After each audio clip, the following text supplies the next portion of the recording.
So nagbabalik ng ating pa hair color mixtures reveal at ito pang part 8 na tayo. Okay, first mixture reveal, blue at dark matte. At ang naging result nga nito ay dark matte blue.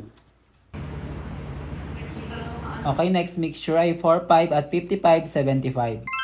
At ang naging result nga nito ay dark honey tea brown. So yung shade pala na to guys, di ko siya ginamitan ng bleaching powder.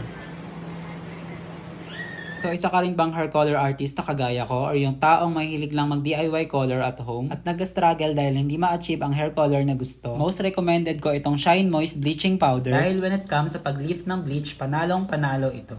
Kitang-kita naman guys sa kanyang quality at consistency, pinong-pino ang kanyang pagka-powder. Pag mas pino ang texture, mas maganda ang quality ng bleaching powder. Then mag-tone down na tayo using purple shampoo. So yung ginamit ko pala dito ay yung Color Fix Therapy Purple Shampoo. At yan medyo na-amaze nga ako kasi nabawasan niya kahit papano yung yellow tones.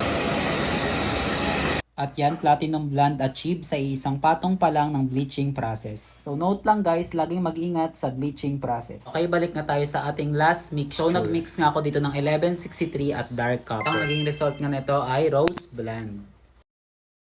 Kasi nadala na siya. For bookings guys, DM lang sa Instagram.